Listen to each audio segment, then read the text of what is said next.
All right, welcome to Full Time Score with your boy TC Ramokwase. Happy New Year. Compliments of the new year to everybody watching.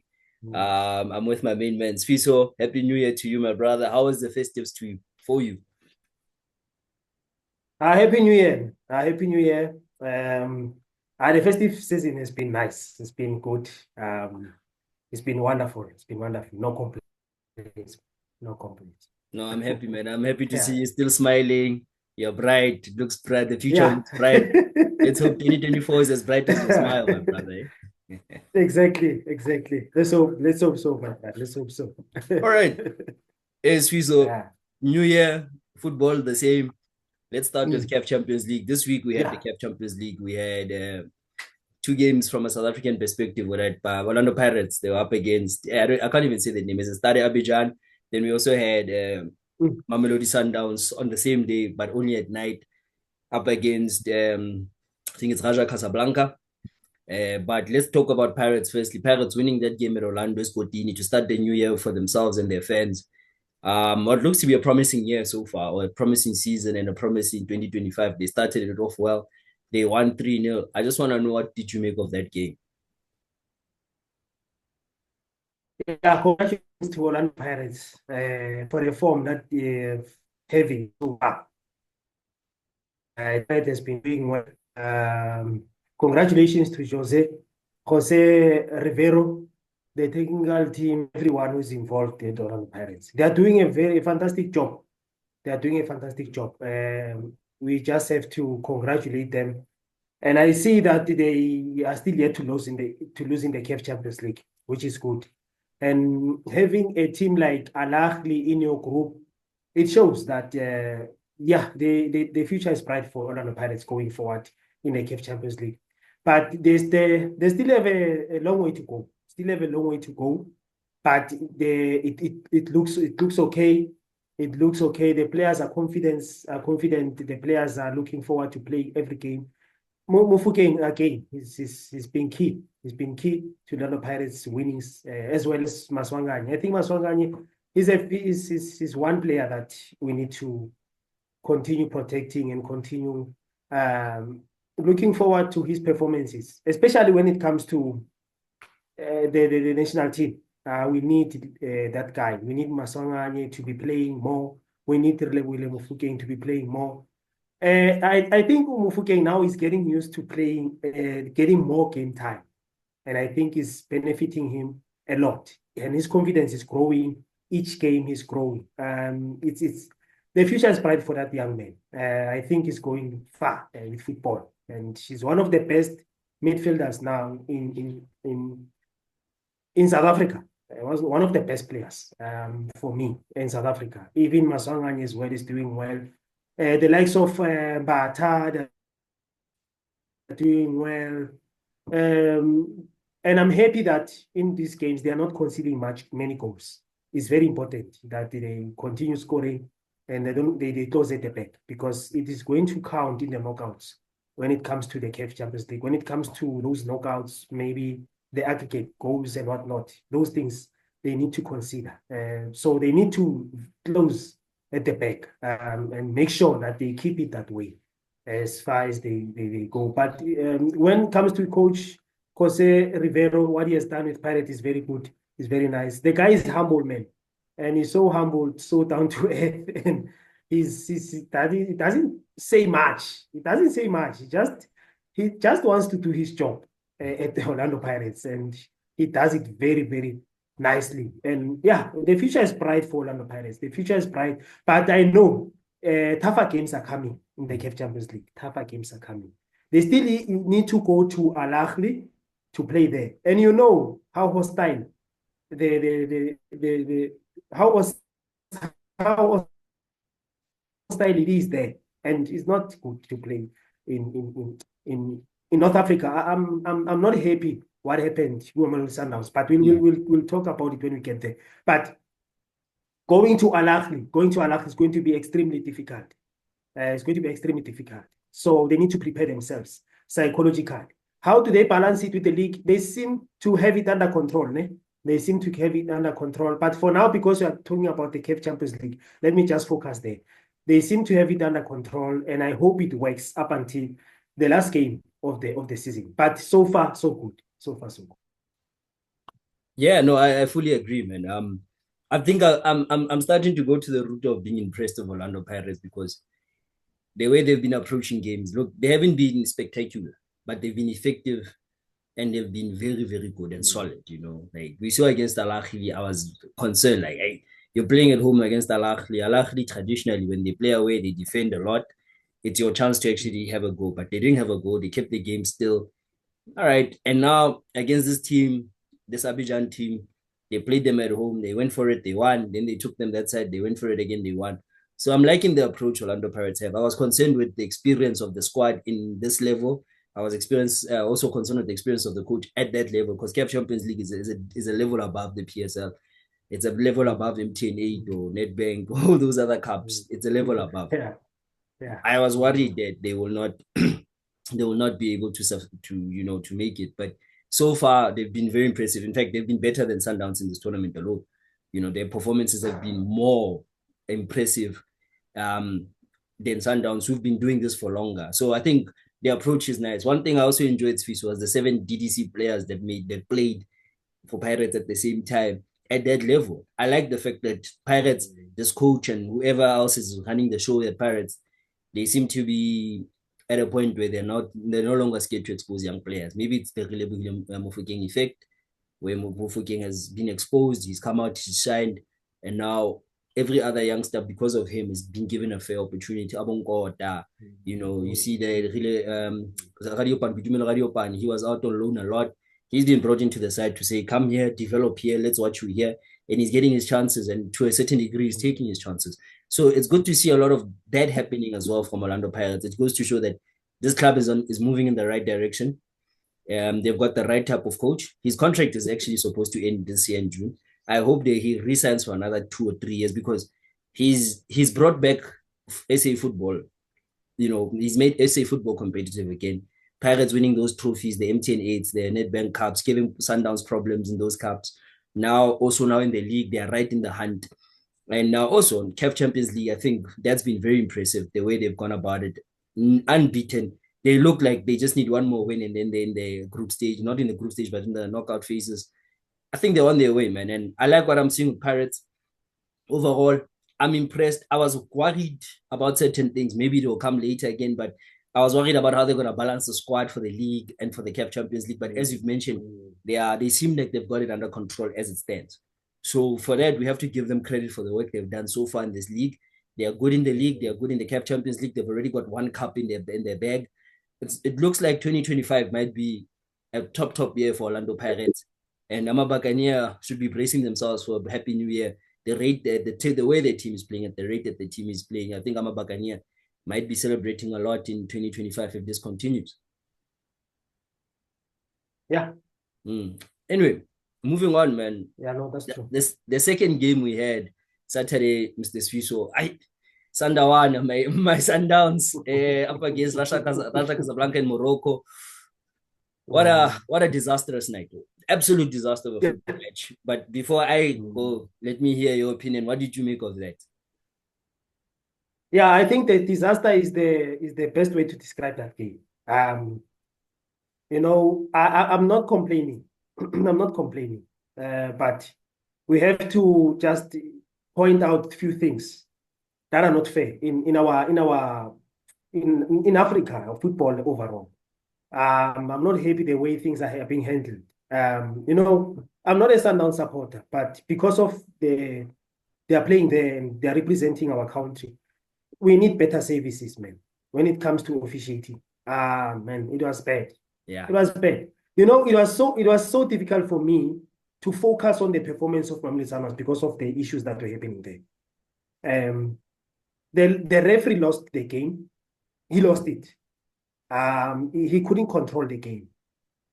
I mean, if you're in control of the game, everyone has to get involved, your assistant and whatever. You need to take control of the game via your assistant, the official that are outside as well, to make sure that you get the control of the game. But unfortunately, the officiating was was poor. It was poor. I'm not saying it because Sundowns lost and whatnot, but it is what is happening. Coach Peter once mentioned that these so-called North African teams, they like bullying people, and it's not fair. And they seem to get away with it, especially when they're playing at home. They seem to get away with those things. I think Mamelodi Sundowns was affected psychologically, you know. Uhlompo Kekana said it when he analyzed that game. He said that those players are international players.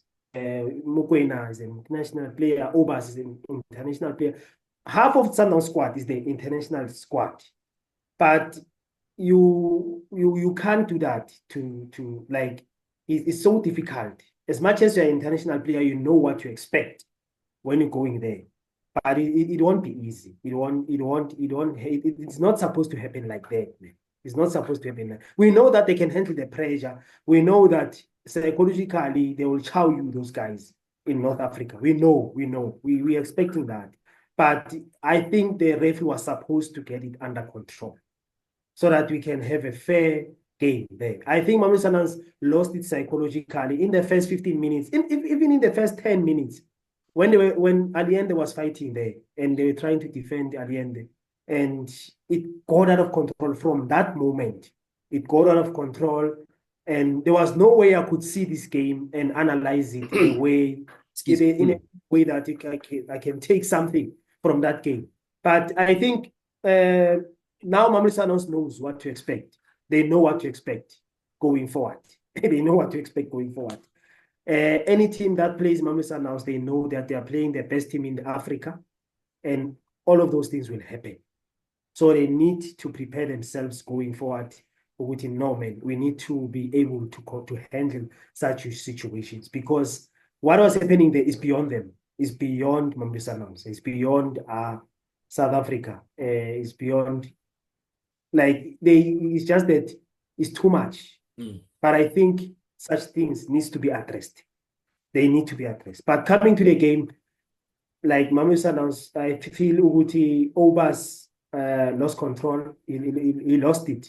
I think maybe the experience needs to come in sometimes. You just need to calm down. Just need to calm down and don't get carried away. A lot of players got carried away in that game. Like the likes of Obas, that's why he got the red card. You see, and they just need to calm down so that everything can be okay. But yeah, that game was a disaster, man. It was a disaster. There's nothing much to take from Mamelodi Sundowns' performance, because I hope I make sense. No, you make absolute sense. I fully agree with you. First of all, Sundowns looked rattled in the first. I watched the game late Saturday night. They looked rattled in the first 20, 30 minutes, even before the red card.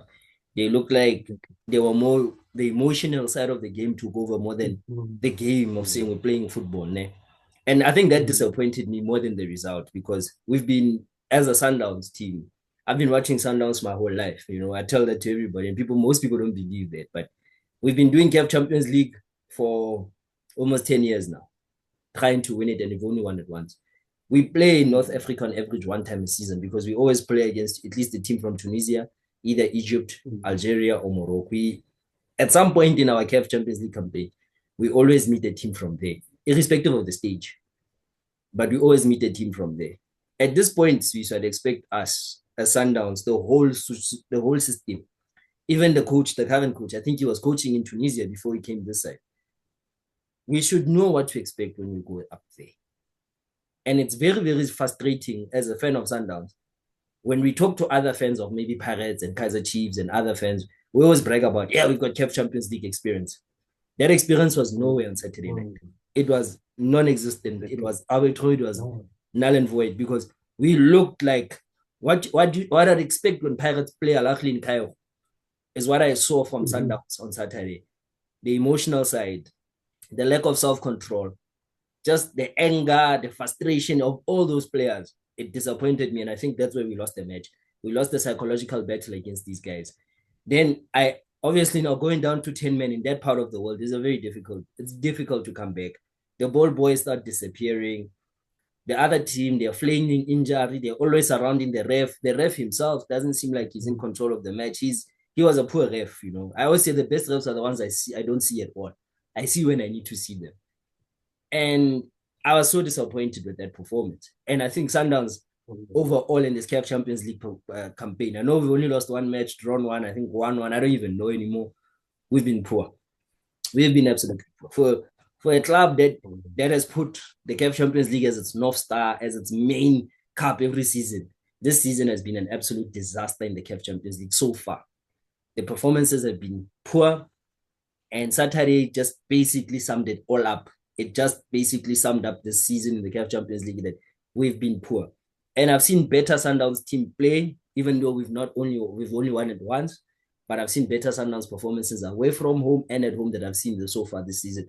And I'm now, because Sundowns is a confused football club, I'm wondering how they're going to react if we get knocked out in the first round. Because now Sundowns need to get 2 wins. One is in the Congo. I think this weekend they're playing in the Congo. The other one is going to be at home. How are they, if we fail to win any of those matches and we get booted out in the group stage, are they going to fire the coach? Because they said that the main objective of the coach is the CAF Champions League. Because that's what they said. Kakulani, they fired him. Mangoba said it doesn't look like he's going to win. They fired him. They brought this guy in. Now he's also going to get the boot if he goes out in the first round.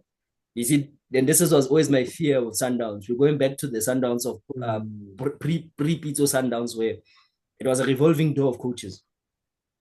New coach every 6 months, new coach every year, like that.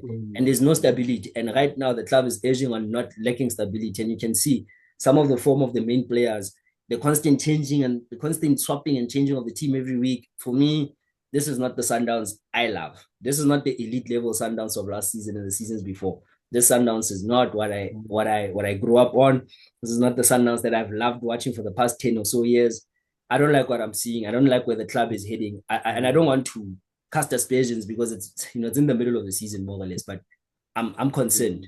In my profession we talk about a prognosis. My prognosis is not very good for this Sundowns season.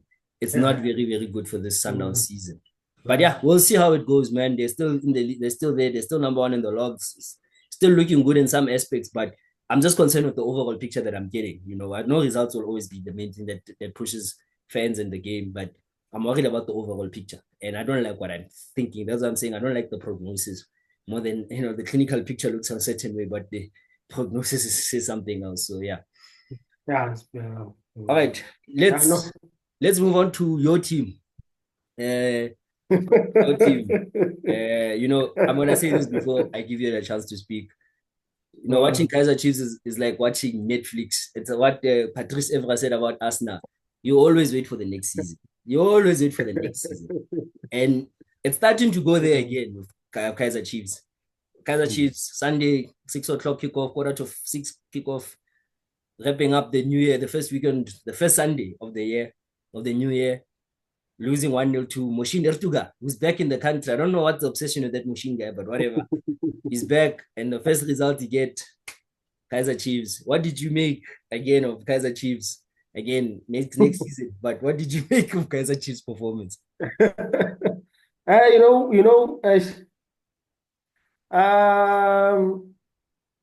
done to Mushine Shukran, and no, Happy New Year to him, and welcome to South Africa again. Yeah, but it was not a wow performance from Cape Town City. And it was expected because he's just been there for a few days and he just has to adjust the team and put it in place so that he can be ready for the game. But a coach who had about 2 or 3 days to prepare and play against Kaizer Chiefs, a Cape Town City that is not on form, to be honest. But we need to keep in mind that it's a Cape Town City that has very good players. Very, very, very, very, very good players. About Darren Kidd, he did well. About Notata, those are good players. They are good players, and they produce. They show quality. Gonzalez did well, scoring the goal against Kaizer Chiefs. Bavuma has to save that ball, man. I'm sorry, but man, what is happening? But you know what, man? Overall, Unari has played 11 games in the league and 4 wins, 3 draws, and 4 losses. 15 points, 7th on the log is not good. It's not looking okay. With this performance that Kaizer Chiefs is giving, they might end up out of the top 8 because they are not consistent, first of all. Yeah, they are up and down. You beat Chippa 2-0, you come and play Cape Town City. And mind you, they still have to play very, very big games. I say big games because of the caliber of those teams that we are playing against. And so-called good teams. Stellenbosch, Golden Arrows, Amazulu. Those are tough teams that we are going to face in the next coming few weeks. But when I look at Kaizer Chiefs overall and I look at Coach Nabi, what he has done, the idea is not yet clear on what he wants to implement. Forget about the quality of the players. Forget about the players that we have and the players that we're going to have in the future. But the plan is not yet clear for Coach Nabi, to be honest. To be honest, the coach, the clear on how he wants to approach the game. Yeah, philosophy, you can see how he wants to approach in terms of maybe playing long balls and whatnot. You can see it's there and there. The philosophy now is not yet clear about what he wants to apply in Kaizer Chiefs. I think the sooner he gets that clear, then he will know which players to sign and what kind of players he needs so that he can apply them, so that the players can apply them. Because you can't call in players and not be sure about your play. What are they going to do?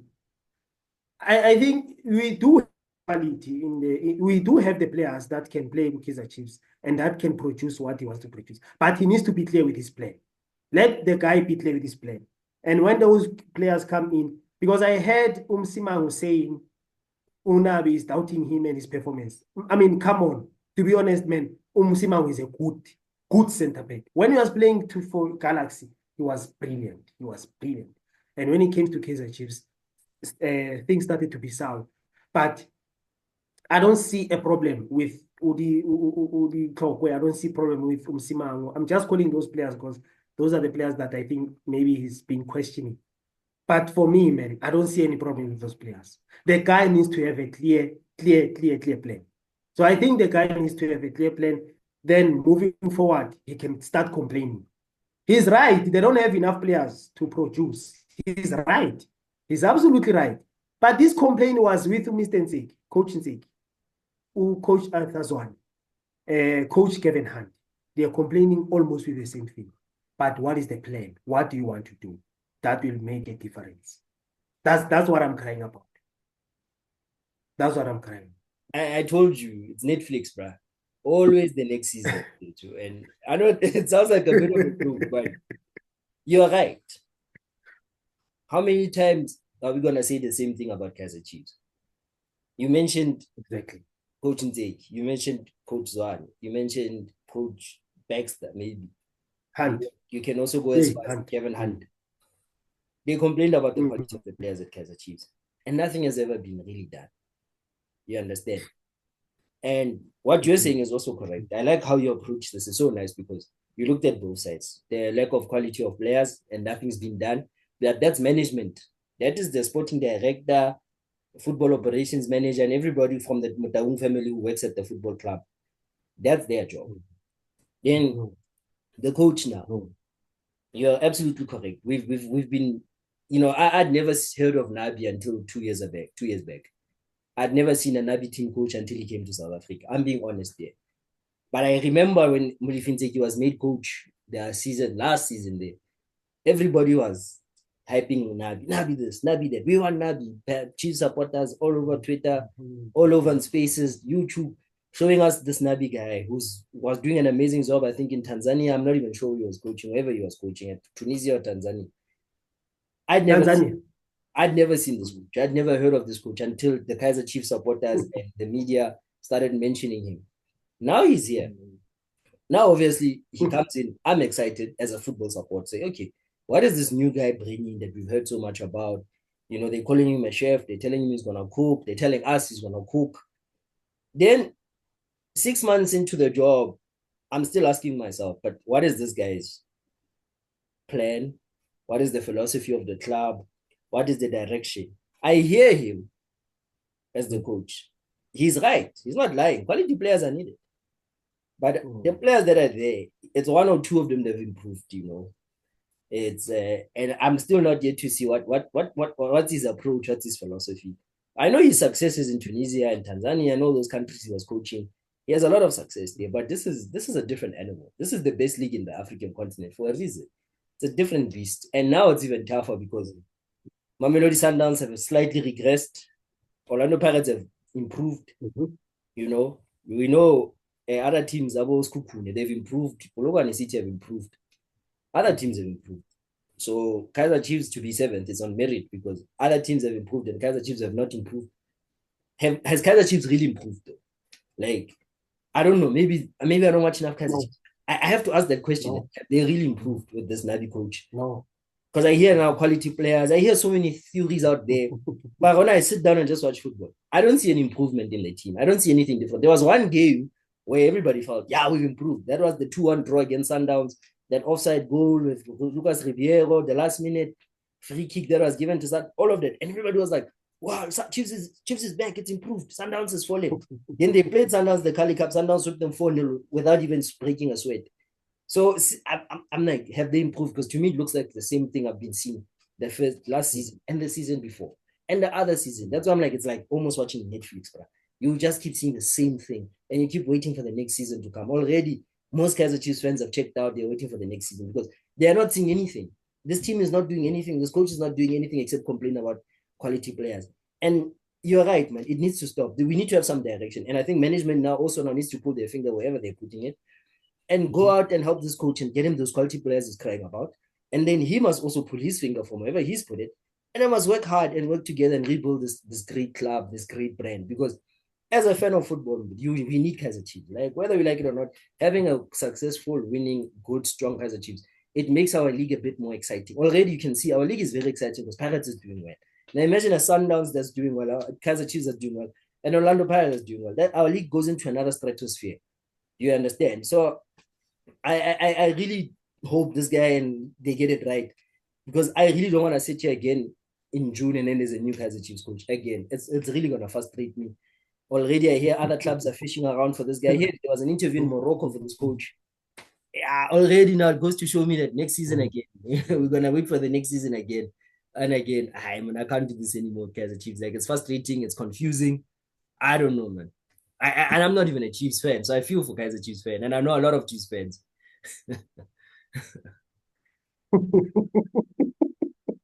Anyway, Sifiso. They're all over the country, man. Chiefs is the number one team in the world. It's the number one team. Yeah. Let's see. Yeah. So let's wrap it up now. There's rumors that Relebogile Mofokeng apparently interested in Relebogile Mofokeng. I don't know. What's your take on this? Because this boy is a big star. You mentioned him earlier. He's a big player, big star. We all love him. Whether you support Pirates or not, we all love this young boy. We all want to see him do well. It's been a long time since South Africa had an exciting player with so much potential, with the world literally at his feet and who can achieve so many things.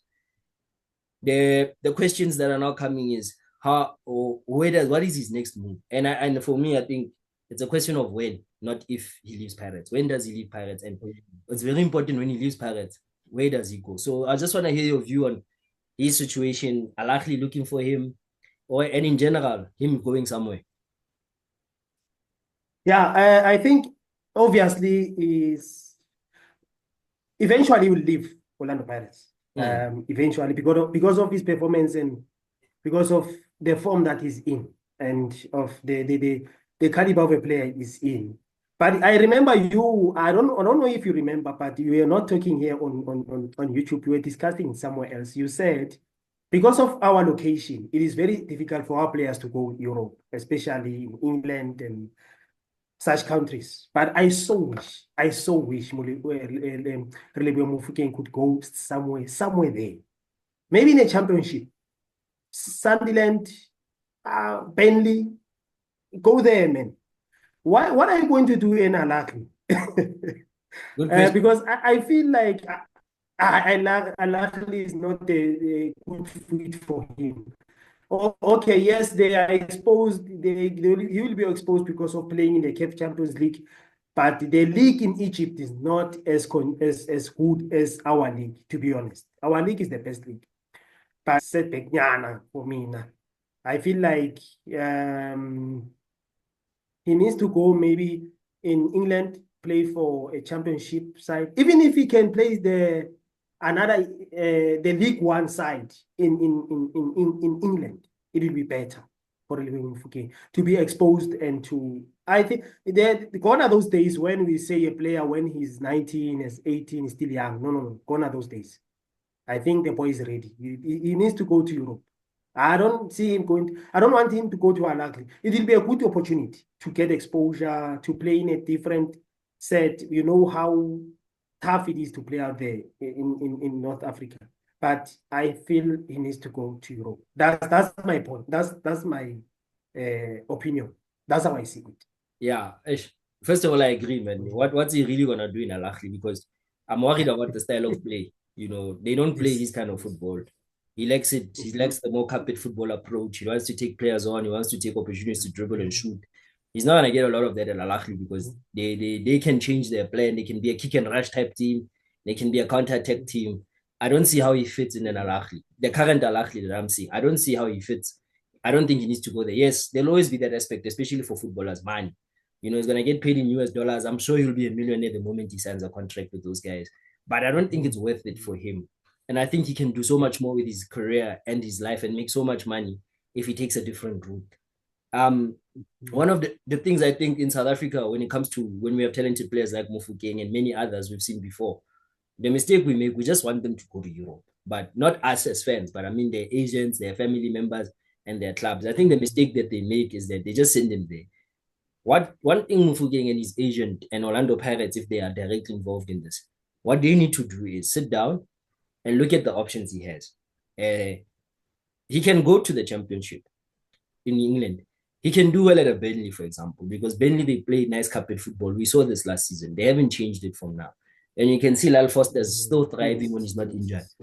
It would make sense for him to go there. I think he went on a trial to Wolves, but we never heard what happened. No one knows. I don't know. Maybe people know who are in that level. I don't know. But he went to Wolves, came back. We're not sure if he's going to go, if he's going to stay. He passed his trial. We'll assume he didn't pass because we've had nothing for about a year now.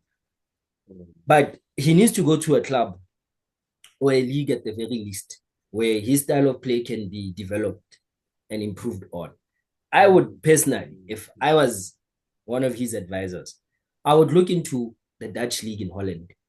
It's not glamorous, it's not fancy, but one thing I know about that league, in comparison maybe to the English Premier League and maybe to the La Liga, it's not as physical as those leagues. It's more technical. They like players on the ball. They like to play it on the ground. All the teams, they seem to like to play the Dutch total football, which I think would suit Relebogile Mofokeng. And I think it would suit a lot of our players because in South Africa, by nature, we like the ball on the ground. We like to play it. We like to hold it at our feet. We like to dribble. Yes, the dribble element in Europe is not as strong as it's here, but I think that the idea of football on the ground, having the space to take players one-on-one and dribble and go past them and create opportunities and score opportunities for yourself, I think he would be more suited to go to a Holland or a Belgium. Now, I can use Lal Foster's career as a reference to what I'm saying. That I think he played somewhere in Portugal, then he ended up in France, and then he ended up in Belgium, then he ended up in England. And he's done well. It's just he's had a lot of injuries, plus the issues with the mental health. Now, if Mofokeng, at the age of 20, 21, can leave to go to Belgium, and he can work his way up there, get the physical side, improve on some of the technical things that demand of him, because it's a different level of football. He can easily have a doorway into France, into England, into Germany, into Spain, into Italy. Probably the top 5 leagues on earth, where we would like to see him. That's the move I would make. I don't want him to make the big move directly. If he can, it will be great. If Arsenal wanted him, if maybe they felt Trossard isn't doing the job at Arsenal, Atleta says there's a boy in South Africa I'm looking for, I would say go. But I know they'll probably have a development plan for him. They won't just take him and throw him in the team, especially coming from here. They don't just do that.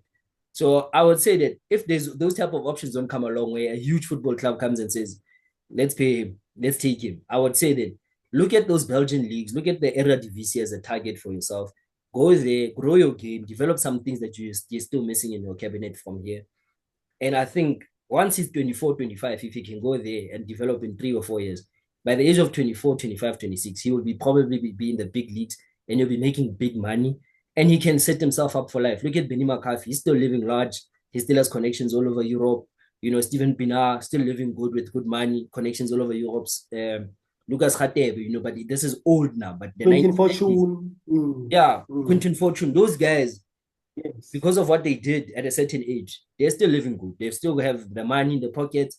They still have connections to coaching and getting access to things that most footballers in South Africa never have access to. So I think with him, I don't want us to make a mistake, and I know it can come.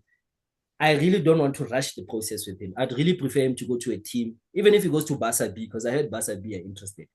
At least go there. There's not a lot of pressure in the B team of Barca. He will learn whatever he needs to learn. He will be technical. He will develop. And then when Barca B say, no, it's your time to go to the first team, he will go and he will shine. Because he still has a few years in him, a little bit of years to improve, not to develop. He's old enough to, the development stage is over now. We are talking improving yourself technically, tactically, understanding the game now. He's a grown man now. And you can see at Pirates, he's gone through everything. I think at Pirates, he's complete as a player. At PSL level, he's a complete footballer. Mara, when he gets to another country, in another league, especially in Europe, he's a raw footballer for them. He will be raw. And they'll have to cook him a little bit. And I think if he can go to a club that's got good coaching, that's got a good philosophy for him, he'll be cooked and he'll become a good meal. And I'm telling you, we can have the situation we see with Benny, Steven Pienaar, Quentin Fortune, some of those guys who've been there back then, and they're still relevant in the game, and they're not broke. They're not, they're not having the issues we see with some of our local guys, Yeah. Mm-hmm. Yeah, I think it's I've said a mouthful. I think from my side that wraps it up, man. We've got 1 minute. Yeah. I know. Let's look forward to the coming games, especially for Orlando Pirates and Mamelodi Sundowns. I'm looking forward to that. Yeah, I think also I want to see the Kaizer Chiefs response against Stellenbosch on Wednesday night. I want to see how Pirates go up against the old coach machine who resigned on live television as the Pirates coach the last time he coached in South Africa. But it should be an interesting week. I guess you and me, we're gonna catch up next week Monday again, man. Yeah, sure. Thank you. Wait, thanks again, man.